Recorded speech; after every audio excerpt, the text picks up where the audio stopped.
दोस्तों, Bihar forest guard exam के लिए 100 क्वेश्चन का यह चौथा प्रैक्टिस सेट है।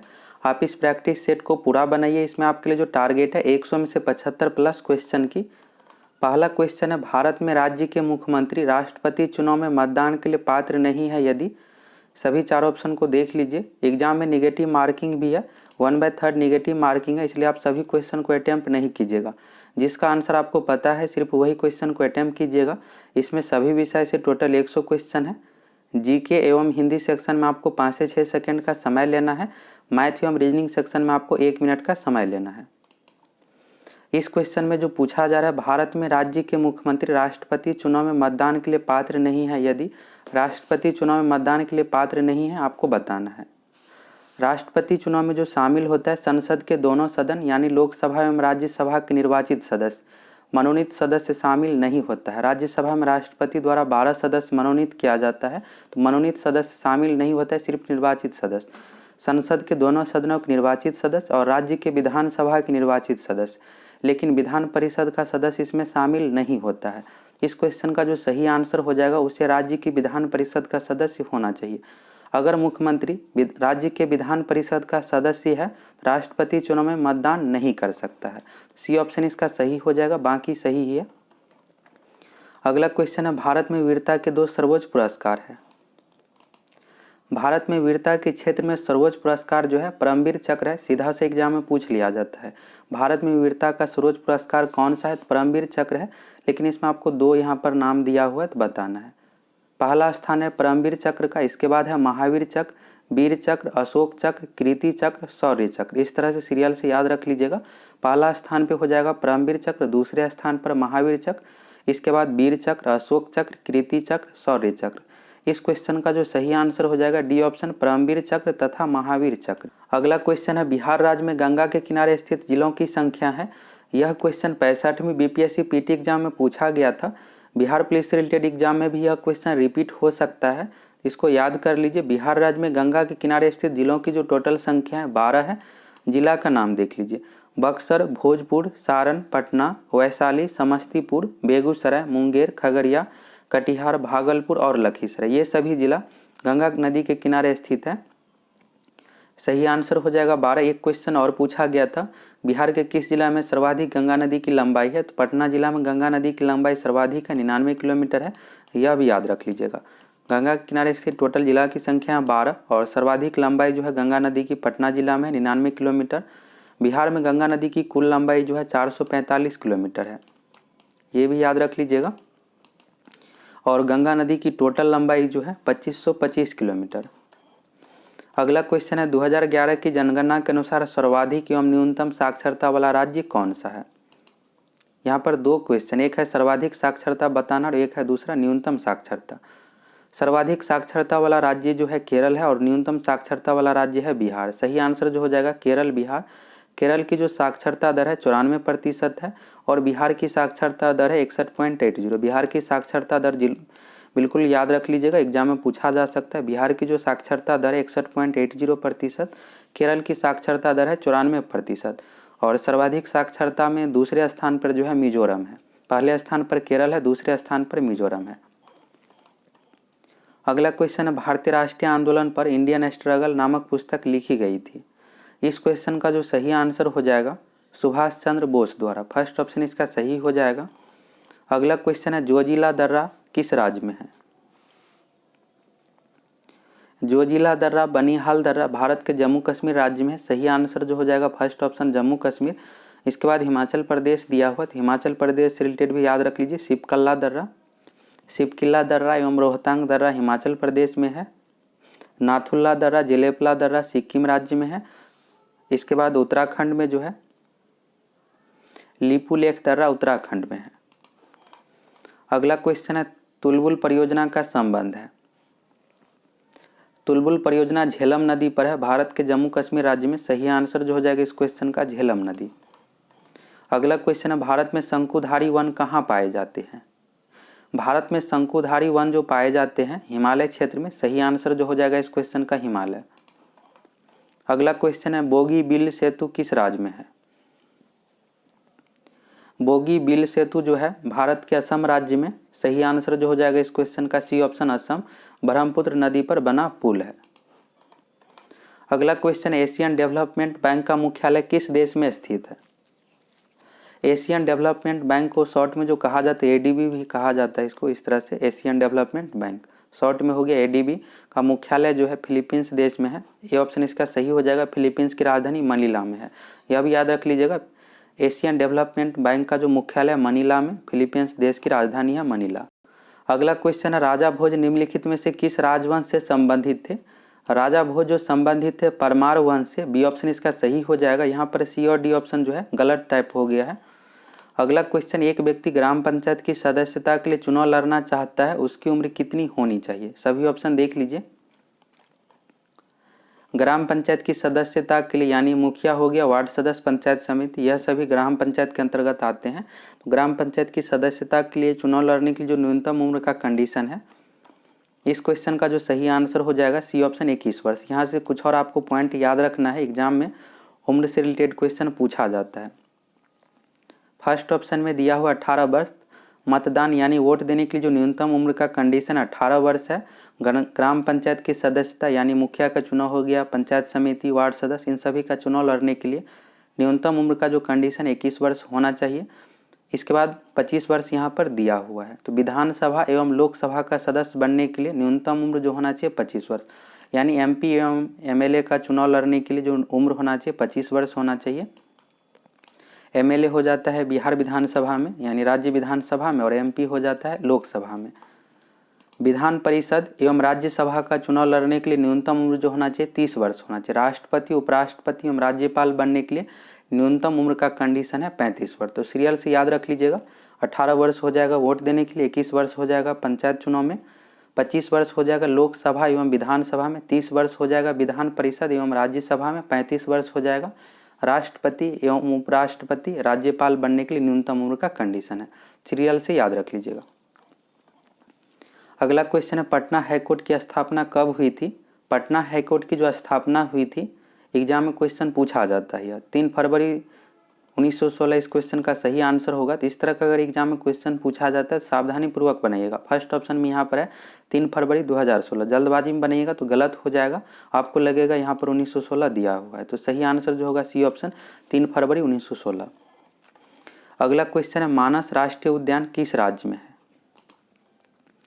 मानस राष्ट्रीय उद्यान जो है असम राज्य में मानस राष्ट्रीय उद्यान हो गया। इसके अलावा काजीरंगा राष्ट्रीय उद्यान भारत के असम राज्य में, सी ऑप्शन इसका सही हो जाएगा। अगला क्वेश्चन है, महात्मा गांधी कब भारतीय राष्ट्रीय कांग्रेस के अध्यक्ष बने थे? गांधी जी भारतीय राष्ट्रीय कांग्रेस के एक बार ही अध्यक्ष बने हैं, सिर्फ 1924 में बेलगांव अधिवेशन में। बेलगांव जो है कर्नाटक में है। सही आंसर जो हो जाएगा इस क्वेश्चन का 1924। अगला क्वेश्चन है, भारत का प्रथम वायसराय कौन था? भारत का प्रथम वायसराय जो था, इस क्वेश्चन का जो सही आंसर होगा लॉर्ड कैनिंग, डी ऑप्शन इसका सही हो जाएगा। अगला क्वेश्चन है, भोजपुरी का शेक्सपियर कहा जाता है। यहाँ से कुछ क्वेश्चन लेडी कांस्टेबल एग्जाम का है। 4 अक्टूबर 2020 को बिहार स्वाभिमान police battalion lady constable post का एग्जाम लिया गया था। उसी एग्जाम में यह क्वेश्चन पूछा गया था कि भोजपुरी का शेक्सपियर किसे कहा जाता है? भोजपुरी का शेक्सपियर जो कहा जाता है भिखारी ठाकुर को, फर्स्ट ऑप्शन इसका सही हो जाएगा। और भारत का शेक्सपियर कहा जाता है कालिदास को। अगला क्वेश्चन है, पावापुरी कहाँ स्थित है? पावापुरी जो स्थित है बिहार के नालंदा जिला में, बी ऑप्शन इसका सही हो जाएगा। अगला क्वेश्चन है, मंत्री अपने भाषण को किस भाषा में संबोधित कर सकता है? यह भी क्वेश्चन लेडी कांस्टेबल का ही है। मंत्री अपने भाषण को किसी भी भाषा में संबोधित कर सकता है, इसके लिए कोई कंडीशन नहीं है कि हिंदी या अंग्रेजी में ही होना चाहिए। सही आंसर जो हो जाएगा इस क्वेश्चन का हिंदी, अंग्रेजी और मातृभाषा में। वहाँ का जो भी लोकल लैंग्वेज है जहाँ की मंत्री है जनता को संबोधित करता है, तो जनता को जो भी भाषा समझ में आए उसी भाषा में बोल सकता है, हिंदी, अंग्रेजी एवं मातृभाषा में। अगला क्वेश्चन है, निम्नलिखित में से कौन सा केरल का लोक नृत्य नहीं है? केरल का प्रमुख शास्त्रीय नृत्य जो है कथकली है, मोहिनी अट्टम है। यहाँ पर और ऑप्शन में दिया हुआ है कथकली हो जाएगा, थुलाल हो जाएगा, कायक कोटकली हो जाएगा, यह सभी है। लेकिन डी ऑप्शन में जो दिया हुआ है चंपेली, यह नहीं है, केरल का लोक नृत्य से संबंधित नहीं है। अगला क्वेश्चन है, भारत का संविधान दिवस को आता है? भारत का संविधान दिवस जो मनाया जाता है 26 नवंबर को, डी ऑप्शन इसका सही हो जाएगा। 26 नवंबर 1949 को भारत का संविधान अंगीकार किया गया था, बनकर तैयार हुआ था।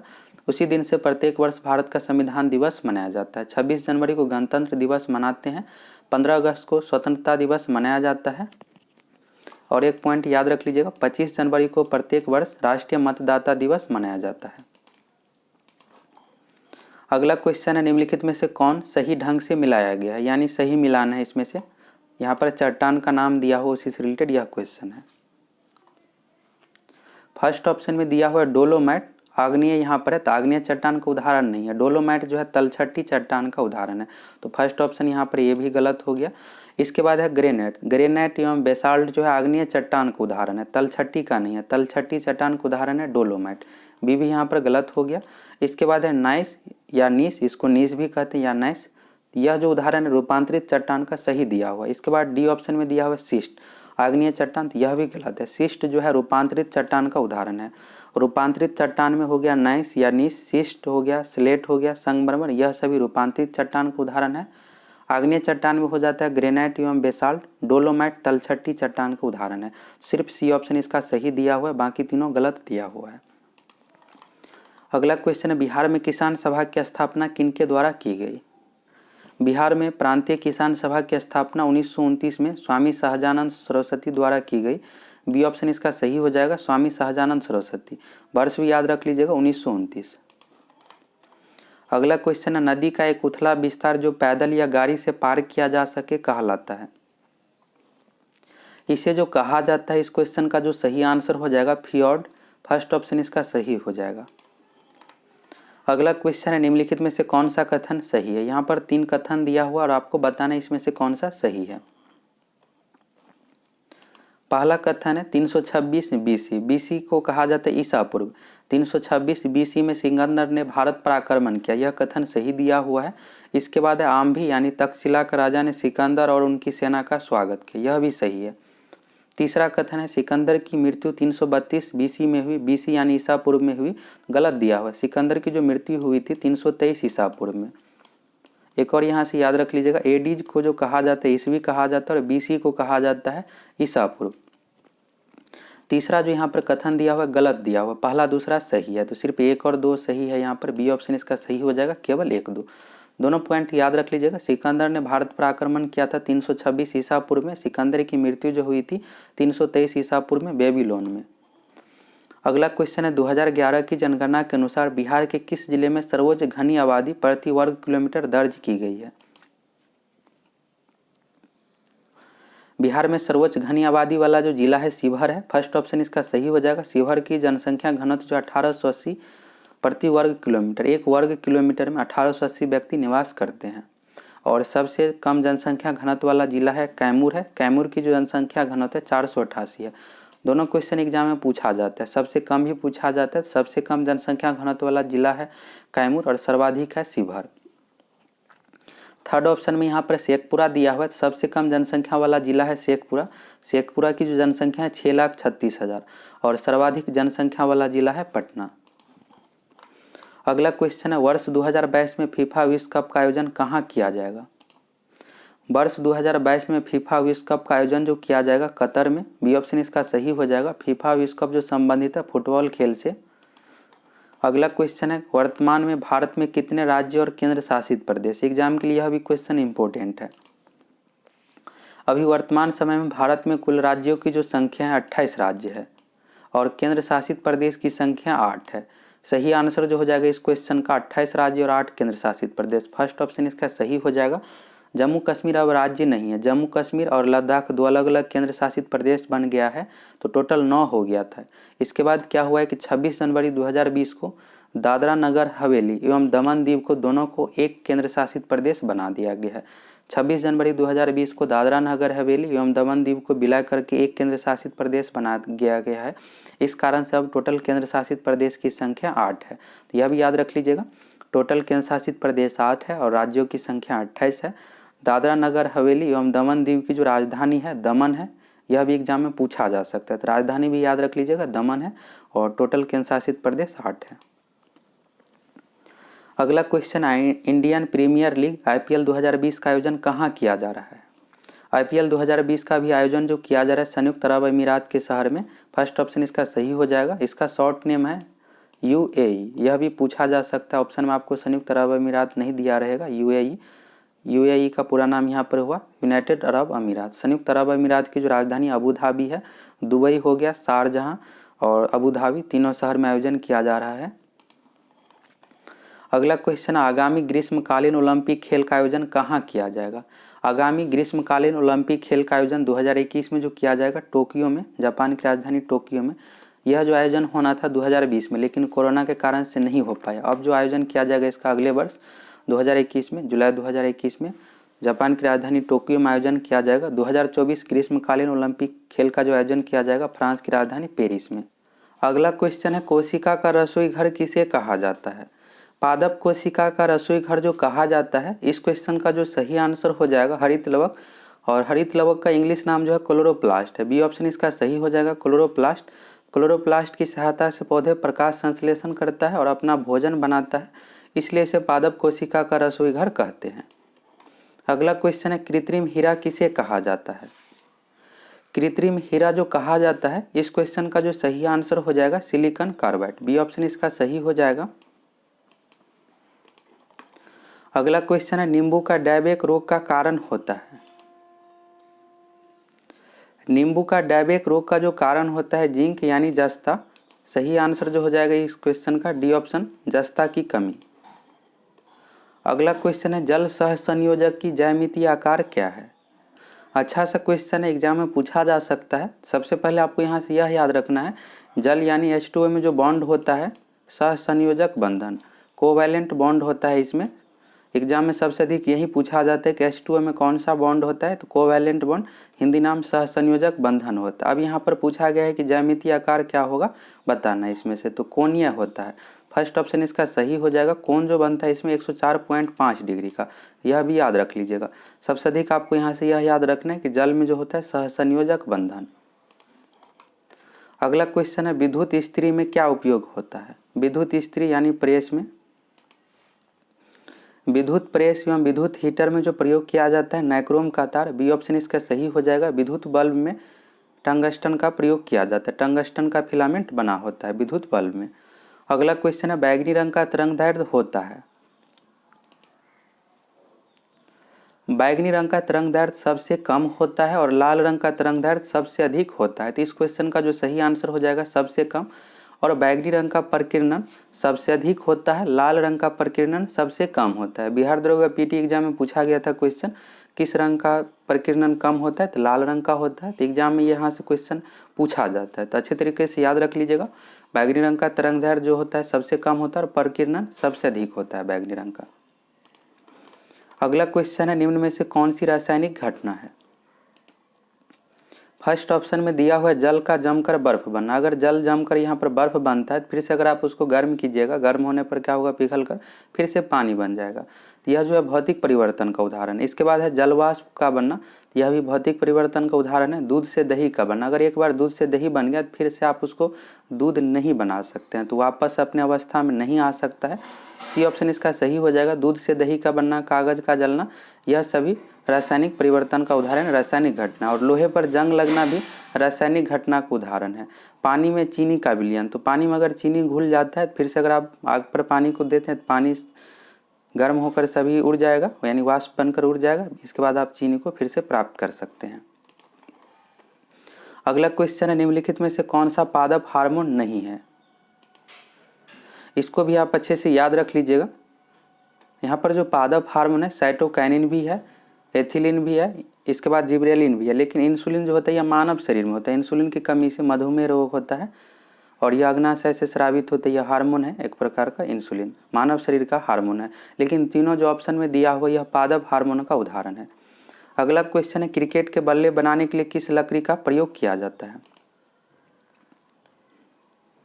इस क्वेश्चन का जो सही आंसर हो जाएगा, क्रिकेट के बल्ले बनाने के लिए जो प्रयोग किया जाता है विलो लकड़ी का। विलो लकड़ी का यहाँ पर वैज्ञानिक नाम दिया हुआ है। फर्स्ट ऑप्शन इसका सही हो जाएगा, सैलिक्स पर्पिरिया विलो लकड़ी का वैज्ञानिक नाम है। तो एग्जाम इस तरह से भी पूछ लिया जाता है, विलो ऑप्शन में रहेगा। इसके बाद हो गया सहतूत, देवदार, इन सभी पेड़ का नाम दिया हुआ रहता है। तो विलो लकड़ी का प्रयोग किया जाता है और उसका वैज्ञानिक नाम है सेलिक्स पर्पुरिया, तो दोनों याद रख लीजिएगा। इसके बाद हॉकी स्टिक हो गया, टेनिस का रैकेट बनाने के लिए जो प्रयोग किया जाता है शहतूत पेड़ का, और उसका वैज्ञानिक नाम है मोरिसेल्वा। सी ऑप्शन में जो दिया हुआ यह जो प्रयोग किया जाता है हॉकी स्टिक बनाने के लिए और टेनिस का रैकेट बनाने के लिए, तो एग्जाम में पूछा जाता है, दोनों पॉइंट याद रख लीजिएगा। अगला क्वेश्चन है निम्नलिखित में से कौन सा विटामिन प्रतिरक्षा प्रदान करता है। इस क्वेश्चन का जो सही आंसर हो जाएगा प्रतिरक्षा जो प्रदान करता है विटामिन ए, बी ऑप्शन इसका सही हो जाएगा। अगला क्वेश्चन है वातावरण में n का प्रतिशत लगभग है। 20 तक जितने भी तत्व है सभी का आपको परमाणु संख्या हो गया परमाणु द्रव्यमान संकेत याद रखना है। अगर याद रखते हैं तो एग्जाम में आपके लिए बेस्ट रहेगा। यहाँ पर n यानी नाइट्रोजन का संकेत है, नाइट्रोजन की परमाणु संख्या है 7, नाइट्रोजन का यहाँ पर संकेत दिया हुआ है। तो वातावरण में नाइट्रोजन गैस का कितना प्रतिशत है यह आपको बताना है। इस क्वेश्चन का जो सही आंसर हो जाएगा 78% है, बी ऑप्शन इसका सही हो जाएगा। ऑक्सीजन जो है 21% है, CO2 यानी कार्बन डाइऑक्साइड जो है 0.03% है। तो एग्जाम में कार्बन डाइऑक्साइड कई बार पूछ लिया जाता है कि वायुमंडल में कार्बन डाइऑक्साइड का कितना प्रतिशत है, 0.03%। ऑक्सीजन 21% है, नाइट्रोजन 78% है। अगला क्वेश्चन है निम्नलिखित में से कौन सा एक सही सुमेलित नहीं है। इसमें से आपको बताना है कौन सा सही नहीं है। इस क्वेश्चन का जो सही आंसर हो जाएगा फूलों की खेती फ्लोरिकल्चर यह भी सही है, फसलों की खेती एग्रोनॉमी यह भी सही है, सब्जियों की खेती हॉर्टिकल्चर, यहाँ पर जो दिया गलत दिया गया। हॉर्टिकल्चर में बागवानी का इसमें अध्ययन करते ही आप कह सकते हैं खेती किया जाता है। फलों की खेती पोमोलॉजी यह भी सही है। अगला क्वेश्चन है हैलोजन में सर्वाधिक अभिक्रियाशील है। हैलोजन जो होता है फ्लोरीन, क्लोरीन, ब्रोमीन, आयोडीन, यह सभी हैलोजन है और इसमें आपको बताना है कौन सा सर्वाधिक अभिक्रियाशील है। तो फ्लोरीन इसमें से है सबसे अधिक अभिक्रियाशील। अगला क्वेश्चन है मैलाकाइट का एक अयस्क खनिज है। मैलाकाइट जो है तांबा यानी कॉपर का एक अयस्क या खनिज है, डी ऑप्शन इसका सही हो जाएगा कॉपर। अगला क्वेश्चन है न्यूट्रॉन की खोज की थी। इस तरह का बेसिक क्वेश्चन भी एग्जाम में पूछ दिया जाता है। इस क्वेश्चन का जो सही आंसर हो जाएगा न्यूट्रॉन की खोज की थी, सही आंसर हो जाएगा चैडविक। इलेक्ट्रॉन का खोज हो जाएगा जे थॉमसन, प्रोटॉन का हो जाएगा गोल्डस्टीन और न्यूट्रॉन का हो जाएगा चैडविक। अगला क्वेश्चन है निम्नलिखित में से कौन सा सुमेलित नहीं है। कौन सा ऑप्शन गलत है यह आपको बताना है। इसमें सभी चारों पॉइंट को याद रख लीजिए, यहाँ से क्वेश्चन एग्जाम में पूछा जा सकता है। फर्स्ट ऑप्शन में दिया हुआ है कोबाल्ट 60, तो कोबाल्ट 60 का जो प्रयोग किया जाता है कोबाल्ट 60 यहाँ पर समस्थानिक है, आइसोटॉप है और इसका संकेत जो होता है कोबाल्ट का CO होता है। इस तरह से भी पूछा जा सकता है, CO इस तरह से 60 दे दिया जाएगा। कोबाल्ट 60 का जो प्रयोग किया जाता है कैंसर के उपचार के लिए, सही है। शरीर के अंतरंग यानी इंटरनल पार्ट के, अर्बुद मीन्स होता है गांठ, तो गांठ का उपचार, कैंसर में बॉडी के अंदर गांठ भी हो जाता है, सही है। इसके बाद दिया हुआ आयोडीन 131, आयोडीन की कमी से जो होता है घेंघा रोग होता है, तो थायराइड अर्बुद का उपचार यानी थायराइड गांठ का उपचार यह भी सही है। आयोडीन का जो संकेत होता है आय होता है, इस तरह से दे दिया जाएगा। आय 131 का प्रयोग किस लिए किया जाता है, तो थायराइड अर्बुद के उपचार, यह भी सही है। इसके बाद है फास्फोरस 32, तो फास्फोरस का जो संकेत होता है P होता है, तो P32 का प्रयोग जो किया जाता है श्वेत रक्तता का उपचार, यह भी सही है। लेकिन चौथा ऑप्शन में जो दिया हुआ है गोल्ड 198 रेटिना दोष का उपचार, यह गलत दिया हुआ है। गोल्ड 198 का जो प्रयोग किया जाता है कैंसर के उपचार के लिए, गोल्ड का जो संकेत होता है AU होता है और इस तरह से इसमें पूछ दिया जाएगा AU 198 का प्रयोग किस लिए किया जाता है, तो कैंसर के उपचार के लिए, रेटिना दोष के उपचार के लिए नहीं किया जाता है। बाकी तीन ऑप्शन सही है, चौथा गलत दिया हो। तो यहाँ से आप स्क्रीनशॉट ले लीजिए, चारों को याद रख लीजिएगा। यहाँ से इस तरह से भी पूछ दिया जाएगा कोबाल्ट 60 का प्रयोग किस लिए करते हैं, तो कैंसर के उपचार के लिए किया जाता है। अगला क्वेश्चन है गॉड पार्टिकल है। गॉड पार्टिकल, गॉड यानी भगवान, तो जिस मूल कण से पूरे सृष्टि यानी ब्रह्मांड का निर्माण हुआ उसी को गॉड पार्टिकल कहा जाता है। गॉड पार्टिकल जो कहा जाता है हिग्स बोसोन, सी ऑप्शन इसका सही हो जाएगा। अगला क्वेश्चन प्रकाश विकिरण की प्रकृति होती है।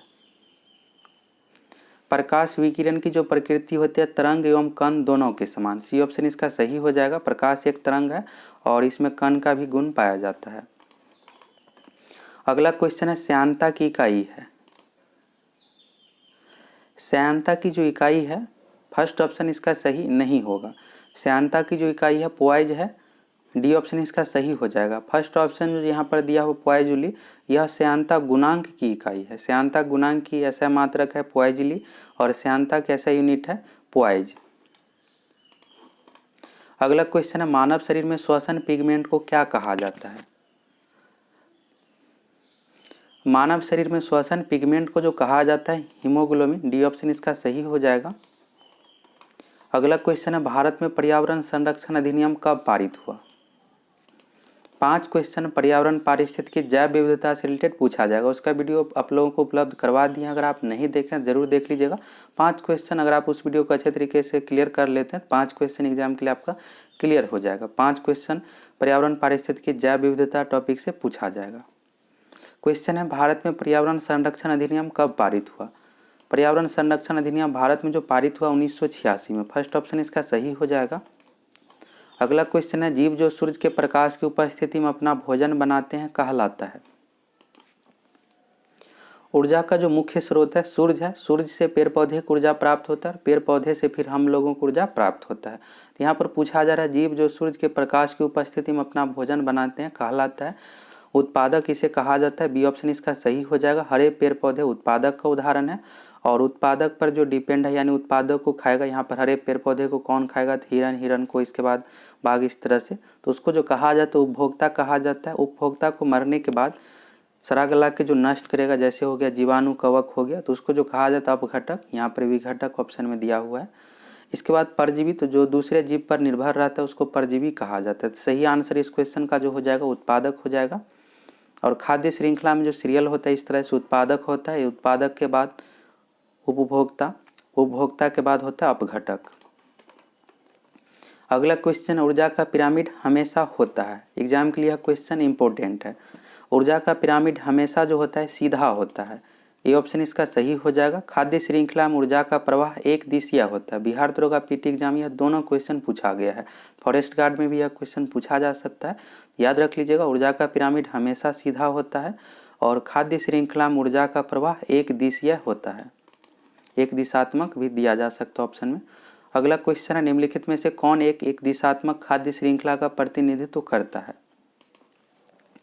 ऊर्जा का जो प्रवाह होता है एक दिशीय यानी एक दिशात्मक होता है और इसमें आपको सीरियल से बताना है कि सबसे पहले होना चाहिए उत्पादक, इसके बाद होना चाहिए उपभोक्ता, इसके बाद होना चाहिए अपघटक।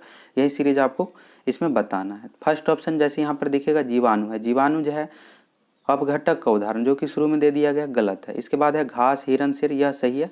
घास यहाँ पर हो जाएगा उत्पादक, हरे पेड़ पौधे के अंतर्गत है।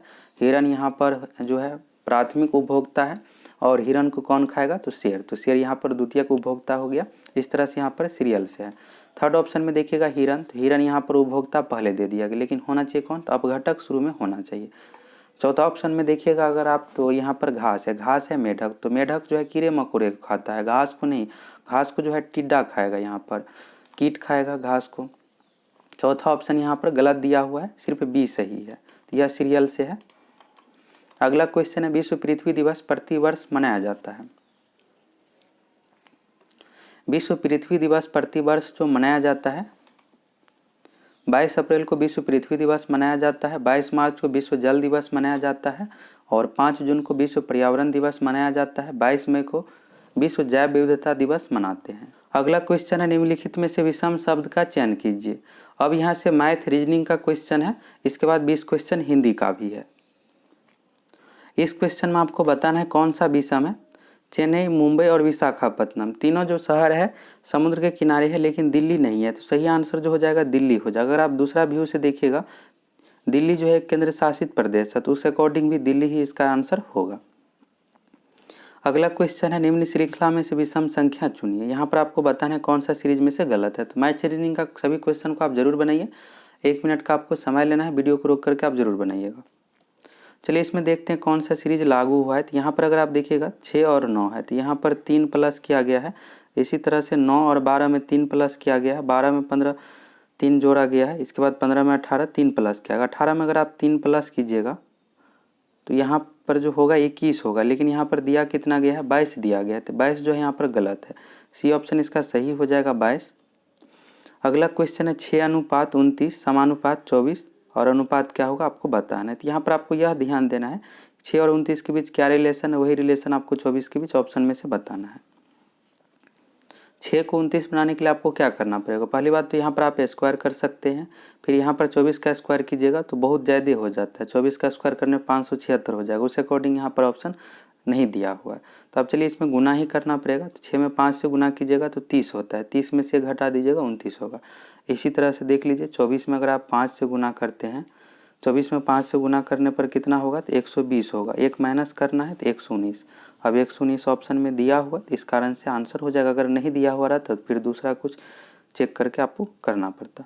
सही आंसर जो हो जाएगा सी ऑप्शन 119। अगला क्वेश्चन है यदि बॉय को 42 के रूप में दर्शाया जाता है तो गर्ल को किस रूप में दर्शाया जाएगा। इंग्लिश अल्फ़ाबेट के सीरियल नंबर से रिलेटेड क्वेश्चन है। यहाँ पर बॉय को 42 के रूप में दर्शाया गया है। इंग्लिश अल्फ़ाबेट में बी का जो सीरियल नंबर है 2 है और ओ का है 15 और वाई का है 25। अगर आप सभी को जोड़ दीजिएगा तो 42 हो रहा है। कई बार क्या किया जाता है यहाँ पर, जैसे बी का मान 2 है, 2 की जगह पर डबल करके 4 लिखा हुआ रहता है, वाई ओ का मान है 15 तो 15 का डबल 30, तो उस अकॉर्डिंग आपको यहाँ भी देना है। इसमें सिर्फ सीरियल नंबर से डायरेक्ट लिखा गया है। अब यहाँ पर देख लीजिए जी का मान कितना है, तो जी का जो सीरियल नंबर है 7 है, इसके बाद आई का 9 है, आर का है 18 और एल का है 12। सभी को जोड़ दीजिएगा तो जोड़ने के बाद जो होगा 46 होगा, तो यही इसका आंसर हो जाएगा डी ऑप्शन 46। अगला क्वेश्चन है दिए गए विकल्पों में से विषम अक्षर समूह को चुनिए। फर्स्ट ऑप्शन में देखिएगा किस तरह से लिखा हुआ है,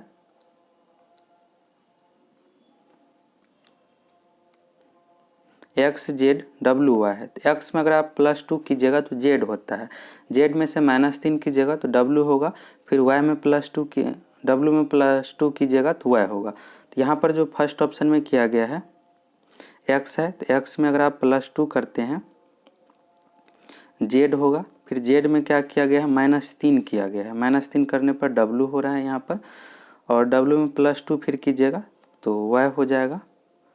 इस तरह से यहाँ पर श्रृंखला है। तो ए बी सी तीनों में इसी तरह का सीरीज दिया हुआ, लेकिन डी ऑप्शन में जो दिया हुआ है गलत दिया हुआ है। यहाँ पर ई में बी ऑप्शन में देखिएगा ई में +2 कीजिएगा तो जी होता है ई एफ जी, इसके बाद एन ओ पी हो गया, और एच आई में यहाँ पर +1 सिर्फ लिया गया है, एच में अगर आप +1 कीजिएगा तो एच के बाद आया है, तो डी ऑप्शन इसका सही हो जाएगा, यह गलत दिया हुआ है। अगला क्वेश्चन है राधा का मुख पूर्व की ओर है, वह दक्षिणावर्त दिशा में 135 डिग्री घूमती है, फिर वामावर्त दिशा में 90 डिग्री घूमती है। अब राधा का मुख किस दिशा की ओर है, तो डायरेक्शन से रिलेटेड क्वेश्चन है, अच्छा सा क्वेश्चन है। यहाँ पर कुछ चीज़ें आप समझ लीजिए, जैसे एक कोई लाइन है इस तरह से, अब अगर आपको कहा जा रहा है कि 135 डिग्री का इस पर कोण बनाना है, तो सबसे पहले क्या करना पड़ेगा आपको, यहाँ पर 90 डिग्री का कोण बना लीजिए। इस तरह से एक 90 डिग्री का कोण हो गया। 45 डिग्री का कोण जो होता है 90 डिग्री का ठीक आधा होता है।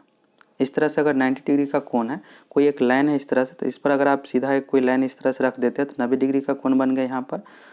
और अब अगर आपको यहाँ पर 45 डिग्री का कोण बनाना है तो क्या करना पड़ेगा, बीच में यहाँ से आप डिवाइड कर दीजिए, ठीक है बीच से, तो 45 डिग्री का कोण हो गया। और 135 डिग्री का कोण बनाने के लिए इसमें क्या करना पड़ेगा, आपको 45 डिग्री जोड़ देना पड़ेगा। तो 45 डिग्री का कोण इतना बनेगा, यहाँ पर 45 डिग्री जोड़ दीजिएगा, तो यह जो हो गया टोटल यहाँ से लेकर यहाँ तक मिलाकर पूरा 135 डिग्री का कोण बन गया।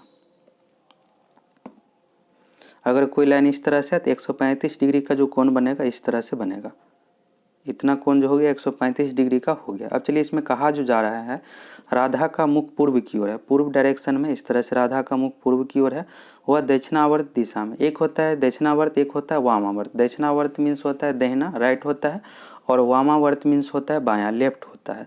तो वह दक्षिणावर्त दिशा में 135 डिग्री घूमती है। राधा का मुख इस तरह से पूर्व डायरेक्शन में। अगर आप कोई पेज पर बनाते हैं तो नॉर्थ साउथ इस तरह से होता है, नॉर्थ होता है ऊपर की ओर एन हो गया, साउथ होता है नीचे की ओर, ईस्ट होता है इस डायरेक्शन में, और वेस्ट यानी पश्चिम होता है इस डायरेक्शन में। राधा की मुख पूर्व की ओर है, पूर्व की ओर है इस तरह से, वह दक्षिणावर्त दिशा में 135 डिग्री घूमती है। यहाँ पर मान लेते हैं कि राधा खड़ी है और इसका मुख यानी मुंह जो है पूर्व की डायरेक्शन में, वह दक्षिणावर्त दिशा में यानी दहिना साइड जो है यह पार्ट है, इधर वाला पार्ट है, दक्षिणावर्त दिशा में 135 डिग्री घूमती है। यहाँ से जो है यह 135 डिग्री घूमेगी इस तरह से। दाहिना साइड इस साइड हो गया, 135 डिग्री इस तरह से घूमेगी। अब आपसे कहा जा रहा है क्वेश्चन में फिर वामावर्त दिशा में 90 डिग्री घूमती है। वामावर्त यानी यहाँ से लेफ्ट, इस साइड पे यहाँ पर आ गया। अब यहाँ से लेफ्ट जो घूमेगी तो 90 डिग्री जो होगा इधर होगा, इस साइड होगा। चलिए फिर से फिगर बनाते हैं। यहाँ पर राधा का मुख पूर्व की दिशा में है, 135 डिग्री दक्षिणावर्त दिशा में घूमती है, इस तरह से 135 डिग्री हो गया। इसके बाद आपसे कहा जा रहा है इस क्वेश्चन में फिर वामावर्त दिशा में 90 डिग्री घूमती है। अगर ना वामावर्त दिशा में 90 डिग्री फिर यहाँ पर आने के बाद घूम रही है तो अब जो कहाँ पर चला जाएगा, तो यहाँ पर चला जाएगा। 90 डिग्री इतना कोण हो गया यहाँ पर। अब आपको बताना यह कौन सा डायरेक्शन है। तो अगर आप यहाँ पर डायरेक्शन बनाइएगा, इस तरह से अगर आप डायरेक्शन बनाते हैं तो यहाँ से आपको क्लियर हो जाएगा कौन सा डायरेक्शन हो। यह जो है साउथ है और यह ईस्ट है, तो दक्षिण पूर्व दिशा हो गया। इस डायरेक्शन के बारे में आपसे पूछा जा रहा है, तो दक्षिण पूर्व दिशा, बी ऑप्शन इसका सही हो जाएगा। अगर आपको समझ में नहीं आया है तो वीडियो को पीछे करके देख लीजिएगा, समझ में आपको आ जाएगा। अगला क्वेश्चन है सुरेश छोटा है कमल से परंतु राकेश से बड़ा है, रविंद्र छोटा है कमल से परंतु मदन से लंबा है, कौन सबसे लंबा है। तो दो यहाँ पर कंडीशन दिया हुआ। पहला एक देख लीजिए, सुरेश छोटा है कमल से परंतु राकेश से बड़ा है। सुरेश जो है कमल से छोटा है और राकेश से बड़ा है। सुरेश जो हो गया यहाँ पर राकेश से बड़ा हो गया लेकिन कमल से छोटा हो गया। तो पहला यहाँ पर इक्वेशन जो है इसमें दिया हुआ कंडीशन, इसमें जो सबसे बड़ा कौन है, कमल है। सुरेश से भी बड़ा है और राकेश जो है सुरेश से छोटा है, तो राकेश से भी बड़ा कमल ही हो गया। अब दूसरा हम देख लीजिए, रविंद्र छोटा है कमल से, रविंद्र जो है कमल से छोटा है परंतु मदन से लंबा है। मदन यहाँ पर सबसे छोटा हो गया, इससे बड़ा हो गया रविंद्र, रविंद्र से भी बड़ा कौन हो गया, तो कमल हो गया। अब आपसे पूछा जा रहा है इस क्वेश्चन में कौन सबसे लंबा है, तो कमल सबसे लंबा है। दोनों कंडीशन में कमल ही यहाँ पर सबसे लंबा है, डी ऑप्शन इसका सही हो जाएगा, कमल। अगला क्वेश्चन है यदि 9 इस तरह से दिया हुआ है, 9 - 8, इसको -8 भी आप पढ़ सकते हैं, -7 8 7 6 इस तरह से दिया हुआ है। 652 का मान 541 है, 853 का मान क्या होगा। यहाँ पर आप देखिएगा कि 9 है, 9 को क्या लिखा गया है, 8 लिखा गया, 8 को 1 माइनस करके 7 लिखा गया है, 7 को 1 माइनस करके 6 लिखा गया है। इसी तरह से दूसरा इक्वेशन में भी इसी तरह से लिखा गया है। 6 को -1 करके कितना लिखा गया, 5, और 5 को -1 करके 4, 2 को -1 करके 1 लिखा गया है। अब यहाँ पर जो दिया हुआ है तो 8 5 3 का मान कितना हो, 8 में से -1 की जगह कितना होगा, 7 हो जाएगा। 5 में से -1 की जगह कितना हो जाएगा, 4 हो जाएगा। 3 में से -1 की जगह तो 2, तो 7 4 2 यानी 742, सी ऑप्शन इसका सही हो जाएगा। अगला क्वेश्चन है निम्न में से कौन से उत्तर आकृति प्रश्न आकृति के प्रतिरूप को पूरा करेगा। प्रश्न आकृति यहाँ पर दिया, उत्तर आकृति दिया हो, तो इस तरह से एक फिगर बना हुआ है और यहाँ का पार्ट खाली है, ये जो पार्ट है यहाँ का खाली है, इसमें से आपको बताना है कौन सा पार्ट रख दीजिएगा तो ये आकृति पूरा हो जाएगा। तो अगर इस तरह का क्वेश्चन पूछा जाता है तो इसके ठीक अपोजिट देखिए, यहाँ का पूछा जा रहा है तो यहाँ आप चेक कीजिए, यहाँ जो पार्ट है, यहाँ पर जो पार्ट है सेम यहाँ पर भी मिलना चाहिए। यहाँ पर अगर आप देखिएगा तो इस तरह से एक त्रिभुज बना हुआ है और इसको बीच में कट किया गया है। और ध्यान यह देना है कि यह जो पार्ट है ऊपर की तरफ है, तो ऊपर की तरफ ही रहना चाहिए। इसमें क्या किया गया है, फर्स्ट ऑप्शन में देखिएगा ये नीचे की तरफ दे दिया गया है, सेकेंड ऑप्शन में ऊपर है, थर्ड ऑप्शन में भी बीच में दे दिया गया। बीच वाला तो मांग नहीं रहा है, कॉर्नर पर मांग रहा है। यहाँ पर क्या किया गया, दूसरे साइड दे दिया गया है। तो एक ही ऑप्शन इसमें सही है, दूसरा, जो कि इस पार्ट पर है और इस फिगर में भी इस पार्ट पर है।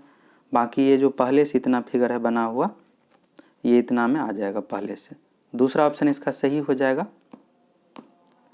अगला क्वेश्चन है दिए गए चित्र में कितनी रेखाएं हैं। अगर आपसे इस तरह से रेखा पूछा जाता है, काउंट करना है, तो इसमें आपको एक चीज़ ध्यान रखना है। यहाँ पर जैसे आप देखिएगा कि एक लाइन इस तरह से है और इसको दोनों का आपको एक ही लाइन समझना, एक सरल रेखा पूरा स्ट्रेट लाइन आपको काउंट करना, ना कि इसको आप 2 बार मत काउंट कीजिएगा, नहीं तो गलत हो जाएगा। अगर आप इसको 2 बार इस तरह से काउंट करते, एक लाइन इसको और फिर एक लाइन इसको काउंट करते हैं, तो फिर आपका आंसर गलत हो जाएगा। क्योंकि अगर आप देखिएगा यहाँ से यहाँ तक जो एक ही स्ट्रेट लाइन है इस तरह से है, इस फिगर में आप 2 लाइन काउंट कर सकते हैं, एक लाइन यहाँ हो गया, एक लाइन यहाँ पर हो गया। पूरा सीधी रेखा को आपको एक ही काउंट करना है। चलिए इसको काउंट करते हैं। अब सबसे पहला लाइन यहाँ पर हो गया, एक लाइन हो गया, इसके बाद 2 लाइन हो गया, इसके बाद यह तीसरा लाइन हो गया, इसके बाद यह चौथा लाइन हो गया। अब यहाँ पर कॉर्नर पर आ जाते हैं साइड में, एक 5वां लाइन यह हो गया, एक 6ठा लाइन 6 हो गया यहाँ पर, इसके बाद यह 7वां हो गया, इसके बाद यह 8वां हो गया, इसके बाद यह 9वां हो गया। 9 लाइन यहाँ से हो गया। अब चलिए कलर यहाँ से चेंज कर लेते हैं। इसके बाद बीच में आ जाते हैं, तो बीच में एक लाइन इस तरह से हो गया, 1 हो गया, 2 हो गया, 3 हो गया, 3 ही है यहाँ पर। इसको आप फिर से काउंट मत कर लीजिएगा, इस लाइन को फिर से नहीं काउंट करना है आपको, क्योंकि यह पहले भी काउंट इसको ले चुका है। तो 9 और 3 हो गया, तो 9 + 3 मिलकर यहाँ पर 12 हो गया। तो 12 लाइन हो गया। सही आंसर जो होगा इस क्वेश्चन का 12 होगा। अगला क्वेश्चन, एक संख्या अपने 50% से 75 अधिक है तो उस संख्या का 25% क्या होगा। एक संख्या अपने 50%, मान लेते हैं कोई संख्या x है, x अपने 50%, तो 50/100, प्रतिशत का मीन्स होता है 1/100, 50/100 हो गया। इसको सॉल्व कीजिएगा, तो सॉल्व करने के बाद जो आएगा यहाँ पर x/2 आएगा इसका मान। अब चलिए इसको सॉल्व करते हैं। कहा जा रहा है क्वेश्चन में एक संख्या अपने 50% से, मान लेते हैं कोई संख्या x है, अपने 50% से 50% का भी मान निकाले थे तो x/2 आया था। अपने 50% से 75 अधिक है, 75 अधिक कर दिए। और यहाँ पर कहा जा रहा है कि एक संख्या अपने 50% से 75 अधिक है मीन्स होता है बराबर, यहाँ पर सिंपल सा आप रख दीजिए। कोई संख्या x है अपने 50% से 75 अधिक है। अब इसको आप सॉल्व कर दीजिए, x का मान जो आएगा यही संख्या यहाँ से आपको प्राप्त हो जाएगा। सॉल्व करने के बाद जो x का मान यहाँ पर आएगा आपको 150, 150 हो गया x का मान। अब आपसे यहाँ पर संख्या नहीं पूछा जा रहा है, उस संख्या का 25% क्या होगा यह आपको बताना है। तो x का मान यहाँ पर सॉल्व करने पर 150 आएगा, और 150 का 25% निकालिएगा 25/100। इसको सॉल्व कीजिएगा तो इस क्वेश्चन का जो सही आंसर हो जाएगा 75/2 हो जाएगा। सी ऑप्शन इसका सही हो जाएगा 75/2। अब चलिए अगला क्वेश्चन देख लेते हैं। अगला क्वेश्चन, एक कैंटीन में एक सप्ताह में 784 सेवों की आवश्यकता होती है। जनवरी, फरवरी और मार्च 2020 के लिए कुल मिलाकर कितने सेवों की ज़रूरत होगी। अच्छा से क्वेश्चन है यह भी। एक सप्ताह में यानी 7 दिन में जो है 784 सेवों की ज़रूरत है। तो यहाँ पर जनवरी, फरवरी और मार्च दिया हुआ है, तो आपको यहाँ से दिन काउंट कर लेना है। जनवरी, फरवरी, मार्च में टोटल कितना दिन है, 7 दिन के लिए 784 सेब चाहिए, तो जो भी दिन आएगा उस अकॉर्डिंग आपको मान निकालना है। जनवरी कितना दिन का होता है, 12 महीना है, तो कितने कितने दिन का होता है इसको ज़रूर आप याद रख लीजिएगा। जनवरी जो है 31 दिन का होता है। इसके बाद फरवरी हो गया, तो यहाँ पर आपको ध्यान देना, फरवरी जो है लीप वर्ष में 29 दिन, बाकी साधारण वर्ष में 28 दिन। यहाँ पर 28 होगा या 29, इसके लिए आपको यहाँ पर देखना पड़ेगा। मार्च 2012 दिया हुआ है, 2012 जो है लीप वर्ष है, इस कारण से फरवरी जो है 29 दिन का होगा। अगर 28 दिन ले लेते हैं फिर आंसर गलत हो जाएगा। और मार्च जो है 31 दिन का, इसको जोड़ दीजिएगा, तो जोड़ने के बाद जो आ जाएगा यहाँ पर टोटल 91 दिन आ जाएगा, 91 दिन हो गया। 91 दिन को आप सप्ताह में भी चेंज कर सकते हैं, नहीं तो 7 दिन बराबर 784 सेब, तो 91 दिन का निकालना है। चलिए सप्ताह ही निकाल लेते हैं। 91 दिन है, सप्ताह निकालने के लिए 91 में 7 से भाग दीजिएगा, 13 हो गया, 13 सप्ताह हो गया। एक सप्ताह में 784 सेब चाहिए, तो 13 सप्ताह में कितना सेब चाहिए, 784 गुना 13, क्योंकि क्वेश्चन में दिया हुआ है यहाँ पर एक सप्ताह में 784 सेब चाहिए, तो 13 सप्ताह में कितना सेब चाहिए, 784 गुना 13, गुना कर दीजिएगा। इस क्वेश्चन का सही आंसर आ जाएगा। सही आंसर जो होगा बी ऑप्शन 10,192। अगला क्वेश्चन है, 3 संख्याओं का योग 75 है। पहली संख्या एवं दूसरी संख्या का अनुपात 3:5 है। दूसरी संख्या एवं तीसरी संख्या का अनुपात 5:7 है। तो दूसरी संख्या ज्ञात करें। 3 संख्याओं का योग 75 दिया हो, पहली संख्या एवं दूसरी संख्या का अनुपात है। यहाँ पर पहली संख्या मान लेते हैं a है, दूसरी संख्या मान लेते हैं b है, तीसरी संख्या मान लेते हैं c है। पहली संख्या और दूसरी संख्या का अनुपात कितना दिया हुआ है, 3:5 दिया हुआ है क्वेश्चन में। इसके बाद दूसरी संख्या और तीसरी संख्या यानी b/c का अनुपात कितना है, 5:7 है। अब यहाँ से आप a/b/c तीनों का अनुपात निकाल दीजिए। तीनों का अनुपात निकालिएगा तो 5 में 7 से गुना करना पड़ेगा, 35 होगा। इसके बाद 5 में 5 से गुना कीजिएगा, 25 होगा। 5 में 3 से गुना कीजिएगा, 15 होगा। अब यहाँ पर सभी जो है 5 से भाग कर सकते हैं, तो शुरू में 15 आए हैं, 15 में 5 से भाग कीजिएगा, 3 आ जाएगा। 25 में 5 से भाग कीजिएगा, 5 आ जाएगा। 35 में 5 से भाग कीजिएगा, 7। a/b/c का मान जो यहाँ से आपको प्राप्त होगा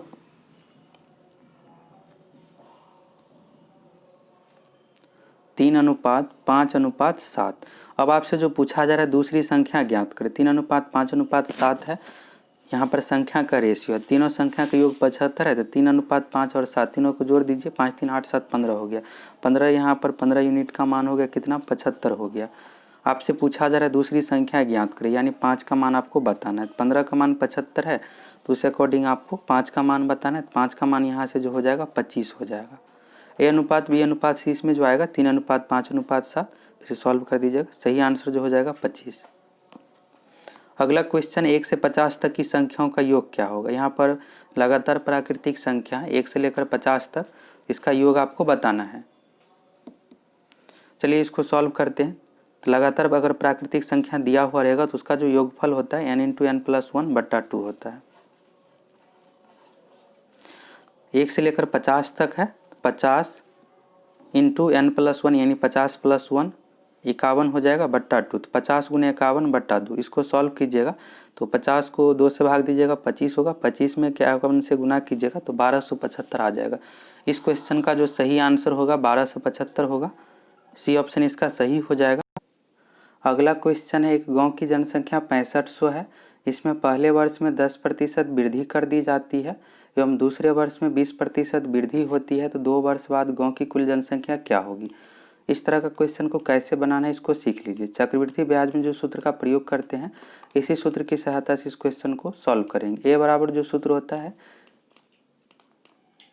P × 1 + R/100 पावर T। इसमें आपको यह ध्यान रखना है, यहाँ पर T हो गया, टाइम हो गया। इसमें आपको यह ध्यान रखना है, जैसे इसमें दिया हुआ है कि पहले वर्ष में 10% की वृद्धि कर दी जाती है। अगर वृद्धि किया जाता है तो प्लस करना है, अगर कमी की जाती है जनसंख्या में, अगर मान लीजिए कमी हो जाती है तो माइनस कर देना है बस, और सॉल्व कर देना है। यहाँ पर देखिएगा कि 2 कंडीशन दिया हुआ है। पहले वर्ष में 10% की वृद्धि की जाती है और दूसरे वर्ष में 20% की वृद्धि की जाती है। तो इसको स्टेप बाय स्टेप बनाना पड़ेगा। अगर यहाँ पर दिया हुआ रहता एक गाँव की जनसंख्या 6500 है, प्रत्येक वर्ष 10% की वृद्धि होती है, तो 2 वर्ष बाद क्या होगा, तो यहाँ पर टी का जगह पर आप 2 रख देते मान, लेकिन इसमें आपको अलग अलग बनाना पड़ेगा। तो एक गांव की जनसंख्या 6500 है, शुरू में 6500 दिया हुआ है, तो पी के जगह पर आपको 65 रखना है। 2 वर्ष बाद पूछ रहा है तो ए का जो मान आएगा यही हो जाएगा 2 वर्ष बाद जनसंख्या, तो पी के जगह पर आप 6500 रख दीजिए इस तरह से। इसके बाद 1 प्लस हो गया R/100, तो 10/100 हो गया। ये फर्स्ट वर्ष का निकल गया। अब दूसरे वर्ष का निकालना है तो इंटू इस तरह से गुना का चिन्ह देना है। 1 + R/100 फिर से आपको प्रयोग करना है। तो 20% की वृद्धि होती है तो 20/100 आपको करना है। अब इसको आप सॉल्व कर दीजिए। सॉल्व करने के बाद इसका आंसर आ जाएगा। सॉल्व कीजिएगा 6500 गुना 110/100 गुना 120/100। सॉल्व करने के बाद इसका आंसर आ जाएगा। तो सही आंसर जो होगा इस क्वेश्चन का बी ऑप्शन इसका सही हो जाएगा। 8580 2 वर्ष बाद कुल जनसंख्या होगी। इस सूत्र में याद रखना है, अगर वृद्धि होगी तो प्लस करना है, कमी होगी तो माइनस करना है। यहाँ पर a बराबर P × 1 + R/100 पावर T है, तो प्लस माइनस यहाँ पर ध्यान रखिएगा। अगला क्वेश्चन, एक आयत और एक समबाहु त्रिभुज का परिमाप समान है। आयत की एक भुजा त्रिभुज की भुजा के बराबर है। आयत और त्रिभुज का क्षेत्रफल का अनुपात क्या होगा। यहाँ पर एक आयत है और एक समबाहु त्रिभुज है जिसमें एक भुजा समान है। तो मान लेते हैं कि आयत की लंबाई को भी मान सकते हैं, त्रिभुज की भुजा के बराबर है, या फिर चौड़ाई को मान सकते हैं। यहाँ पर मान लेते हैं कि आयत की चौड़ाई और त्रिभुज की भुजा, समबाहु त्रिभुज की भुजा बराबर है। तो आयत का परिमाप, यहाँ पर क्वेश्चन में दूसरा कंडीशन है, आयत और समबाहु त्रिभुज का परिमाप समान है। तो आयत का परिमाप बराबर जो होता है T × लंबाई प्लस चौड़ाई। तो लंबाई x है और चौड़ाई y है। समबाहु त्रिभुज का परिमाप बराबर होता है 3 × भुजा। समबाहु त्रिभुज का भुजा इसमें जो समान माने हैं चौड़ाई के बराबर माने हैं, तो वह मान लेते हैं। अब इसको सॉल्व कीजिएगा तो 2x + 2y बराबर हो जाएगा 3y। तो 2x बराबर जो यहाँ से मान आपको प्राप्त होगा y प्राप्त होगा। पहला कंडीशन यहाँ से हो गया कि 2x बराबर जो मान आपको यहाँ से मिल रहा है y मिल रहा है। यहाँ पर इसको लिख लेते हैं, बाद में यह काम आएगा। 2x बराबर जो मान हो गया y हो गया। अब आपसे पूछा जा रहा है त्रिभुज के क्षेत्रफल, आयत के क्षेत्रफल और त्रिभुज के क्षेत्रफल का अनुपात क्या होगा। तो चलिए इसको बनाते हैं। आयत का क्षेत्रफल जो होता है लंबाई गुने चौड़ाई होता है, तो x गुने y हो गया। अनुपात मीन्स होता है बट्टा, तभी आप बट्टा में ले लीजिए। समबाहु त्रिभुज का क्षेत्रफल होता है √3/4 गुने भुजा स्क्वायर, √3/4 गुने भुजा स्क्वायर। तो y माने हैं समबाहु त्रिभुज की भुजा को और आयत की चौड़ाई को y माने हैं, दोनों बराबर है। अब इसको आप सॉल्व कीजिएगा तो 4x/√3y हो जाएगा। यहाँ से सॉल्व करने के बाद 4 जो है नीचे में यह ऊपर चला जाएगा और यहाँ पर वाई स्क्वायर है, एक वाई कैंसिल हो जाएगा तो 4x बट्टा √3y बचेगा यहाँ पर। अब यहाँ पर आप कहलेगा कंडीशन देखिएगा 2x बराबर जो है y है, तो y की जगह पर हम 2x को रख सकते हैं, बिल्कुल रख सकते हैं। तो 4x बट्टा √3 गुने 2x हो गया।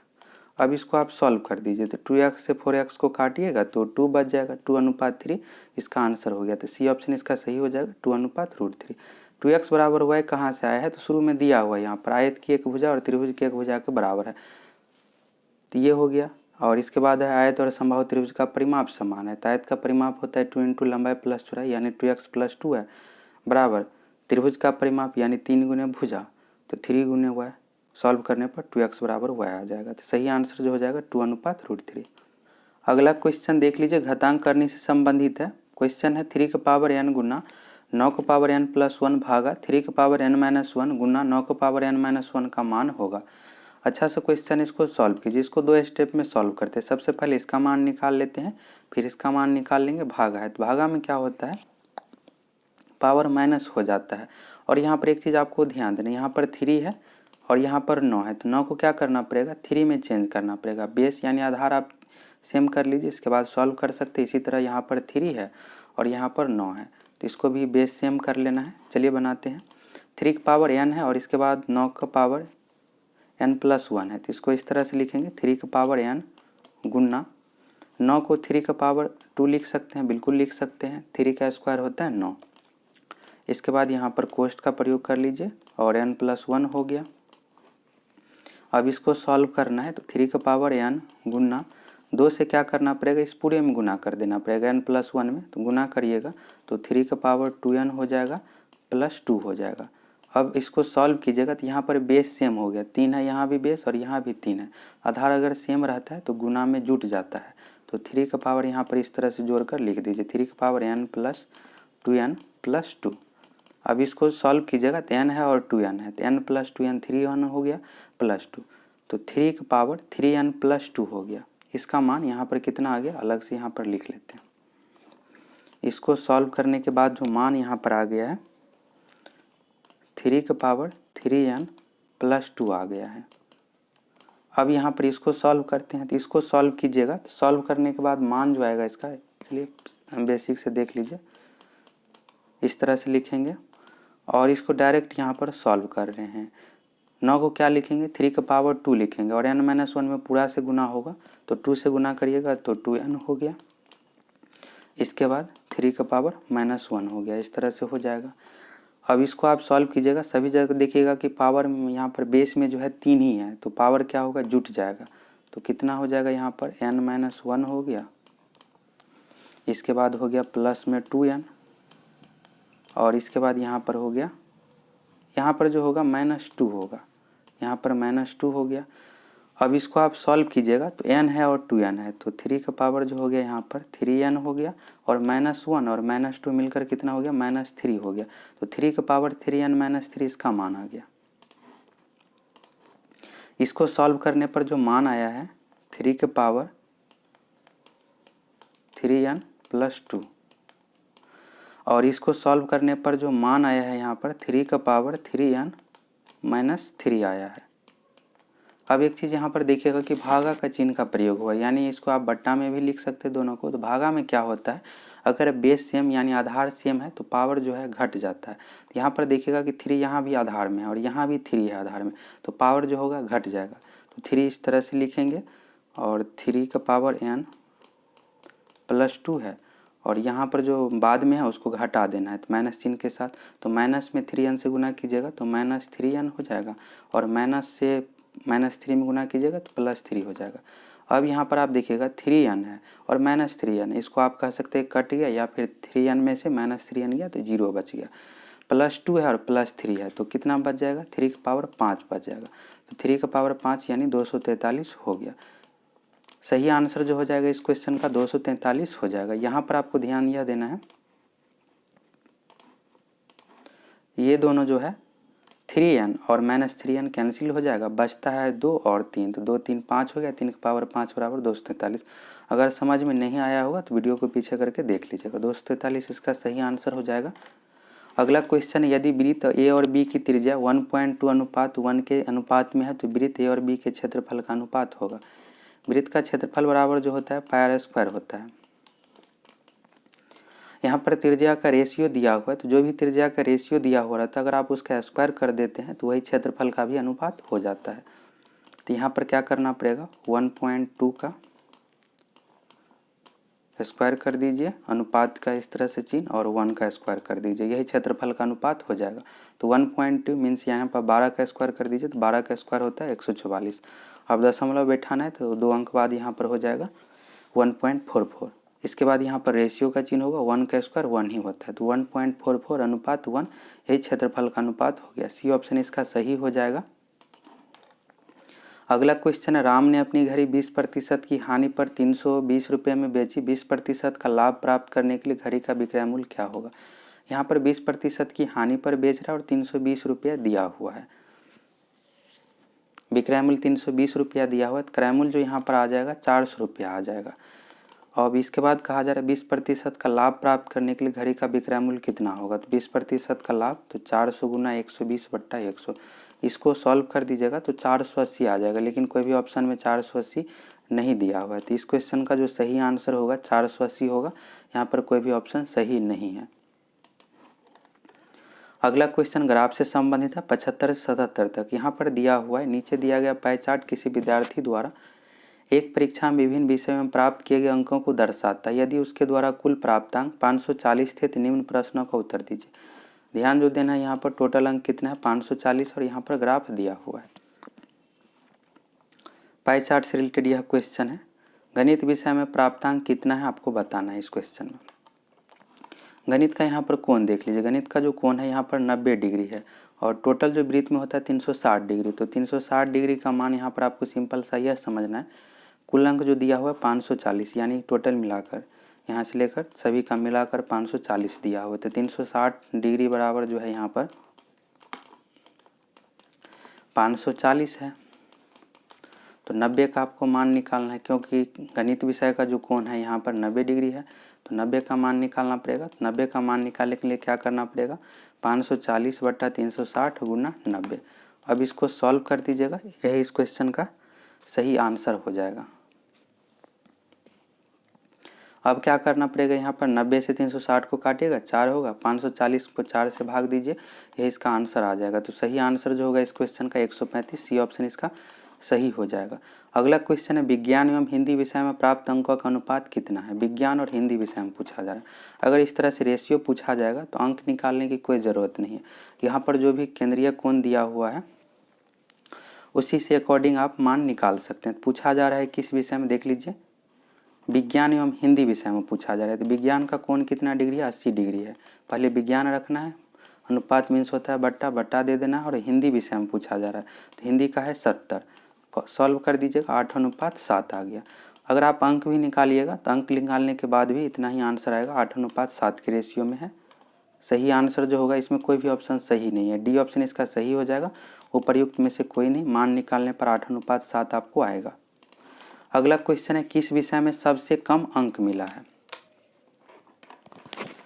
चलिए देख लीजिए, यहाँ पर सबसे कम आपको कोण देखना है। अगर कोण अधिक होगा तो विषय में अंक भी अधिक मिलेगा। टोटल जो है 540 है। अगर यहाँ पर 90 डिग्री है तो सबसे अधिक जो होगा गणित विषय में, सबसे कम पूछा जा रहा है तो अंग्रेजी में मात्र 55 डिग्री का कोण है, तो अंग्रेजी में सबसे कम हो जाएगा। सही आंसर जो हो जाएगा इस क्वेश्चन का, इनमें से कोई नहीं, अंग्रेजी इसका, इंग्लिश इस सही आंसर होगा। ऑप्शन में नहीं दिया हुआ है तो इनमें से कोई नहीं, इसका सही आंसर हो जाएगा। अगला क्वेश्चन है, 25 का 0.25% होगा। चलिए इसको सॉल्व करते हैं। अच्छा क्वेश्चन है, इसको आप बनाइए, आपके अकॉर्डिंग क्या आंसर होना चाहिए कमेंट करके जरूर बताइए। 78 नंबर क्वेश्चन का क्या सही आंसर होगा। यहाँ पर दिया हुआ है 25 का 0.25%। 25 का मीन्स होता है गुना, गुना का चिन्ह दे दिए, 0.25 है तो 0.25 दे दिए। प्रतिशत का मीन्स होता है 1/100, तो 0.25 का 100 कर दिए। अब यहाँ पर जो है दशमलव दिया हुआ है तो इस दशमलव को हटा देते हैं तो 100 से और गुना हो जाएगा। अब सिंपल सा आपको क्या करना है, 25 में 25 से गुना कीजिएगा, 625 होता है। अब 625 को 10,000 से भाग दे दीजिए, यहाँ पर 4 जीरो हो गया। सही आंसर जो हो जाएगा इस क्वेश्चन का, अगर इस तरह का क्वेश्चन रहता है तो भाग देने की कोई ज़रूरत नहीं, ऑप्शन से आपको चेक कर लेना है। अगर आप बी ऑप्शन से चेक कीजिएगा, अगर आपको लग रहा है कि बी ऑप्शन होगा तो यहाँ पर दशमलव हटाइएगा तो 625/1 पे 3 जीरो ही आएगा। सही आंसर जो होगा इस क्वेश्चन का सी ऑप्शन 0.0625। अगर इसको आप सॉल्व करते हैं यहाँ पर दशमलव हटा के 625/10,000 आ जाएगा। सी ऑप्शन इसका सही हो जाएगा। अगला क्वेश्चन है 11 और 90 के बीच कितनी संख्याएं हैं जो 7 से भाग हो जाती है। इस क्वेश्चन में पूछने का मीन्स ये है 7 से भाग हो जाती है। जैसे 7 है, इसके बाद 14 हो गया, इसके बाद 21 हो गया। इन सभी संख्या को अगर आप 7 से भाग देते हैं तो पूरी तरह से विभाजित हो जाती है। आपको जो बताना है 11 और 90 के बीच, 7 यहाँ पर नहीं होगा। 11 के बाद है 14 हो गया, 21 हो गया, इसी तरह से 28, 35, 42, इस तरह से आपको काउंट करके बताना है। तो यहाँ पर ज़्यादा डिजिट नहीं दिया गया है तो काउंट करके भी आप बता सकते हैं। लेकिन अगर मान लीजिए 300 दे दिया रहता है, यहाँ पर 11 और 300 के बीच कितनी संख्या जो 7 से विभाजित है, इस कंडीशन में कैसे बनाना है सीख लीजिए। कुछ नहीं करना है, जो लास्ट का यहाँ पर अंक है 11 और 90 के बीच में पूछा जा रहा है तो उसको रखिए यहाँ पर। जैसे 90 के बीच में पूछा जा रहा है, कहा क्या जा रहा है कि 7 से भाग हो जाती है, 7 से इसको भाग दे दीजिए। फिर इसमें से आपको घटाव भी करना है। अगर यहाँ पर कंडीशन दिया हुआ है 11 और 90 के बीच तो 11 यहाँ पर रख दीजिए और इसको भी आप 7 से भाग कर दीजिए। एक चीज़ यहाँ पर आपको यह ध्यान रखना है कि इसमें सिर्फ भागफल लेते हैं, शेष नहीं लेते हैं। 90 को अगर आप 7 से भाग दीजिएगा तो 13 सत्ते 91 होता है, 13 नहीं लगेगा, इसमें 12 लगेगा, 12 सत्ते 84, फिर कुछ शेष फल आएगा। सिर्फ इसमें भागफल लेना है तो 12 यहाँ पर लेते हैं, माइनस रखेंगे। 11 को 7 से भाग दीजिएगा, 7 एक 7, 4 बचेगा, से शेष नहीं लेना है, सिर्फ भागफल लेना है। तो 12 - 1 हो गया, बराबर हो गया 11। तो सही आंसर जो हो जाएगा इस क्वेश्चन का 11 हो जाएगा। बी ऑप्शन इसका सही हो जाएगा। एक और चीज़ आप यहाँ पर ध्यान, अगर इस क्वेश्चन में पूछा जाता है कि 1 से लेकर 90 तक कितनी संख्या जो 7 से विभाजित है, तब घटाने की कोई ज़रूरत नहीं था। सिर्फ 90 में आप 7 से भाग दीजिए, यहाँ पर 12 सत्ते 84, 12 आता, 12 आंसर हो जाता। सिर्फ घटाना कब है, अगर कंडीशन दिया हुआ रहेगा इस तरह से कि 11 या 500 के बीच कौन सी संख्या जो 7 से विभाजित है, कितनी संख्या, उस कंडीशन में घटाना है। तो सही आंसर जो होगा इस क्वेश्चन का 11 हो जाएगा। अगला क्वेश्चन है निम्न कथनों में से कौन सही है। अगर इस तरह का क्वेश्चन पूछा जाता है तो सिंपल सा आपको एक चीज़ समझना है, जैसे ये चिन्ह है तो इसमें कौन छोटा है बड़ा है, अगर आपको समझ में नहीं आ रहा है तो सिंपल सा ये समझना है, मुँह देखना है। यहाँ पर देखिएगा कि ये जो पार्ट है बहुत बड़ा है और इधर क्या है कि 2 लाइन मिलकर एक पॉइंट पर मिल रही है, तो इस तरह से यहाँ पर जो पार्ट है बहुत छोटा है और इस साइड वाला जो पार्ट है यह बड़ा है। तो इधर जो भी मान रखा, जैसे यहाँ पर 1 रख रहे हैं तो ये बड़ा होगा, अगर यहाँ पर -1 रख रहे हैं तो -1 से बड़ा कौन है, 1 है। यही चीज़ आपको ध्यान रखना है। इसमें जो ऑप्शन सही है फर्स्ट ऑप्शन सही है। यदि यहाँ पर x से बड़ा है 0 तो x² बड़ा है x से, तो यहाँ पर x का मान आपको इस अकॉर्डिंग रखना है कि जो 0 से छोटा हो। x का मान -1 रख के आप देख सकते हैं, -1 रखिएगा तो 0 से क्या है, -1 छोटा है और इसके बाद x² है तो -1 का स्क्वायर कर दीजिए, कितना हो जाएगा, 1 हो जाएगा। -1 का स्क्वायर करने पर 1 हो गया और x का मान कितना माने हैं, -1 माने हैं, तो -1 से बड़ा है 1। सिर्फ फर्स्ट ऑप्शन इसका सेटिस्फाइड है और कोई सही नहीं है। अब चलिए यहाँ से हिंदी का क्वेश्चन है। क्वेश्चन है प्रत्येक में कौन सी संधि है। प्रत्येक का पहली बात तो आपको संधि विच्छेद याद रखना है, एग्जाम में पूछा जाता है। प्रत्येक का संधि विच्छेद जो है प्रति जोड़ 1 है और इसमें जो संधि है यन संधि है। बी ऑप्शन इसका सही हो जाएगा, यन संधि। अगला क्वेश्चन है निम्नलिखित में से किस शब्द में प्रत्यय लगा हुआ है। इस तरह का क्वेश्चन पूछ दिया जाता है। इसमें आपको सिंपल सा ये ध्यान रखना है कि जो भी शब्द दिया हो उसको आपको, अगर आप विग्रह करते हैं यानी खंडित करते हैं, कोई एक सार्थक शब्द बनाना चाहिए। जैसे यहाँ पर सागर है तो सा और गर कोई सार्थक शब्द नहीं है। साग अगर एक साथ रखते हैं, रो रखते हैं, फिर भी कोई सार्थक शब्द नहीं होता। इसी तरह नगर में नौ रखते हैं, गर गर भी कोई सार्थक शब्द नहीं है। अगर आप नग भी रखते हैं तो नग भी कोई सार्थक शब्द नहीं है। अगर मगर तो यह दोनों एक साथ का वर्ड है तो ये तो नहीं होगा। सही आंसर जो होगा डी ऑप्शन जादूगर होगा। जादू एक सार्थक शब्द है और उसमें गर मिलकर एक प्रत्यय बन रहा है तो जादूगर बन रहा है। तो यही चीज़ आपको ध्यान रखना है कि अगर विग्रह करते तो कोई एक सार्थक शब्द बनना चाहिए। तो जादू यहाँ पर बिल्कुल एक सार्थक शब्द है और जो जादू जानते हैं उसको जादूगर कहा जाता है। अगला क्वेश्चन है निम्नलिखित में से कौन सा घोष वर्ण है। घोष वर्ण के बारे में इसमें आपको बताना है। तो इसमें से जो घोष वर्ण है, पहला और दूसरा वर्ण जो होता है अघोष होता है। तो इसमें से सही आंसर जो हो जाएगा ह हो जाएगा। यहाँ पर थ, ख और च, यह सभी अघोष का उदाहरण है। ह इसमें घोष वर्ण है। अगला क्वेश्चन है, फ और ब किस प्रकार के वर्ण हैं? उच्चारण स्थान संबंधित यह क्वेश्चन है। फ और ब जो है, इस क्वेश्चन का सही आंसर हो जाएगा फर्स्ट ऑप्शन, दंत ओष्ठ। अगला क्वेश्चन है, निम्न में से कौन सा शब्द देशज नहीं है? इसमें से जो देशज नहीं है, ढिबरी, पगरी, ढोर, यह तीनों देशज शब्द है, लेकिन पुष्कर जो है तत्सम शब्द है, संस्कृत का शब्द है, यह देशज नहीं है। अगला क्वेश्चन है, यहाँ पर एक गद्यांश दिया हुआ है, उसको पढ़कर आपको आंसर देना है, तो इसको पढ़ लीजिए आप। धीरे धीरे इसको नीचे कर देते हैं, इतना पढ़ लीजिए आप वीडियो को रोक करके। अब चलिए आगे कर देते हैं इसको। यहाँ से आप पूरा गद्यांश पढ़ लीजिए। क्वेश्चन में पूछा जा रहा है लंदन बंदरगाह कहाँ पर स्थित है, तो यहाँ पर आ जाते हैं। यहाँ पर दिया हुआ है, लंदन शहर टेम्स नदी के किनारों पर बसा हुआ, जिसका पाट चौड़ा है, पानी गहरा, समुद्र तट के निकट होने और टेम्स नदी में काफ़ी पानी रहने के कारण लंदन एक विशाल बंदरगाह है। तो टेम्स नदी के किनारे है। सही आंसर जो हो जाएगा इस क्वेश्चन का, नदी के तट पर, समुद्र के तट पर नहीं होगा, नदी के तट पर। डी ऑप्शन इसका सही हो जाएगा। अगला क्वेश्चन है, त्राही त्राही मच जाने का क्या अर्थ है? तो त्राही त्राही कहाँ प्रयोग हुआ है? तो इस लाइन में प्रयोग हुआ है। यदि एक सप्ताह के लिए जहाज़ों का आना जाना बंद हो जाए तो इस देश में त्राही त्राही मच जाए, तो यहाँ पर प्रयोग हुआ है, और इस लाइन को समझ करके आपको आंसर देना है। तो चलिए ऑप्शन देख लीजिए, हल्ला मच जाना, हल्ला गुल्ला आरंभ होना, शोर शराबा होना, हाहाकार मच जाना। अगर एक सप्ताह जहाज आना बंद हो जाएगा तो हाहाकार मच जाएगा। डी ऑप्शन इसका सही हो जाएगा। अगला क्वेश्चन है, ब्रिटिश साम्राज्य ने अपनी नाविक शक्ति क्यों इतनी प्रबल बना ली? ऑप्शन दिया हुआ है, कोई शत्रु इसे हरा न सके, कोई लंदन पर आक्रमण न कर सके, कोई उसके जहाज़ों का आना जाना न रोक सके, लंदन शहर को कोई क्षति ना पहुंच सके। तो यहाँ पर देख लीजिए, यदि एक सप्ताह के लिए जहाज़ों का आना जाना बंद हो जाए तो इस देश में त्राही त्राही मच जाए। इसीलिए ब्रिटिश साम्राज्य ने अपनी नवीन शक्ति इतनी प्रबल कर ली है कि उसे दुनिया में कोई भी राजशक्ति समुद्र युद्ध में टक्कर नहीं ले सकती है। इस क्वेश्चन का जो सही आंसर हो जाएगा, कोई उसके जहाज़ों को आना जाना ना रोक सके, इसीलिए अपनी नाविक शक्ति को कितना प्रबल बना लिया है। अगला क्वेश्चन है, मस्तूलों का जंगल कहने से लेखक का क्या अभिप्राय है? अगर इस तरह का कोई भी लोकोक्ति मुहावरा प्रयोग होता है तो पूछ लिया जाता है। तो चलिए देख लेते हैं कहाँ पर है मस्तूलों का जंगल प्रयोग हुआ है। यहाँ पर देखिएगा, वहाँ रोज सैकड़ों जहाज आते जाते हैं, दूर देखने पर टेम्स नदी के ऊपर मस्तूलों का जंगल मालूम होता है।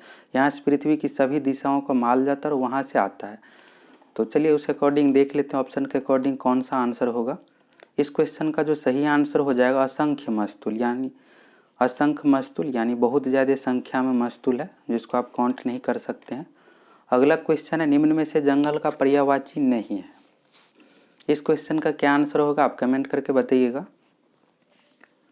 इसमें कोई भी ऑप्शन सही नहीं है। फर्स्ट ऑप्शन में दिया हुआ वारिद, तो वारिद जो है मेघ यानी बादल का पर्यायवाची है। निरद भी बादल का पर्यायवाची है। पयोद भी बादल का पर्यायवाची है। डी ऑप्शन में वारिधि समुद्र का पर्यायवाची है। तो कोई भी ऑप्शन सही नहीं है। चारों का नाम याद रख लीजिएगा, वारिद, निरद, पयोद, तीनों जो है बादल मेघ का पर्यायवाची है, वारिधि समुद्र का पर्यायवाची। यहाँ से एग्जाम में क्वेश्चन पूछ लिया जाता है। अगला क्वेश्चन है, घनिष्ठ की शुद्ध उत्तर अवस्था है। घनिष्ठ का शुद्ध उत्तर अवस्था जो है घनिष्ठतर है। सी ऑप्शन इसका सही हो जाएगा। अगला क्वेश्चन है, निम्नलिखित में से कौन सा शब्द विशेषण है? यहाँ से एक क्वेश्चन बिहार पुलिस कांस्टेबल में पूछा गया है 2020 एग्जाम में। क्वेश्चन इस तरह से पूछा गया था, चाचा का विशेषण पूछा गया था। इस क्वेश्चन में जो विशेषण है फुफेरा है। डी ऑप्शन इसका सही हो जाएगा।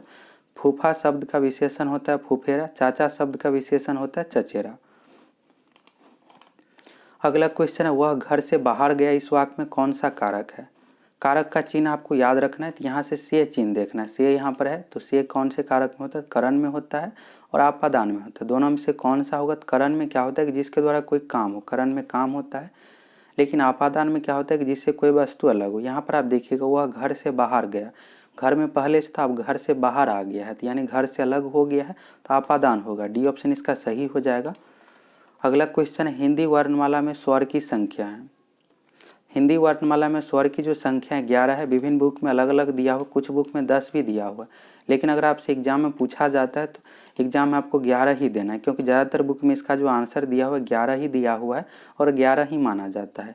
हिंदी वर्णमाला में स्वर की संख्या 11 है, व्यंजन की संख्या 33। बिहार पुलिस 2017 एग्जाम में भी पूछा गया था हिंदी वर्णमाला में व्यंजन की संख्या कितना है, 33 है। ऑप्शन में 33 दिया हुआ था, 33 देना है व्यंजन में, स्वर में आपको 11 देना है आंसर। अगला क्वेश्चन है, निम्न क्रियाओं में से कौन सी क्रिया अनुकर्मणात्मक नहीं है? इसमें से कौन सा अनुकर्मणात्मक नहीं है यह आपको बताना है। तो सही आंसर जो हो जाएगा सी ऑप्शन, झुठलाना। अगला क्वेश्चन है, चिड़िया आकाश में उड़ रही है, इस वाक्य में उड़ रही क्रिया किस प्रकार की है? इसमें जो क्रिया है असमापिका, यानी समाप्त नहीं हो रहा है। डी ऑप्शन इसका सही हो जाएगा। अगला क्वेश्चन है, मंद का विलोम शब्द है। मंद का जो विलोम होगा इसमें से द्रुत होगा। बी ऑप्शन इसका सही हो जाएगा।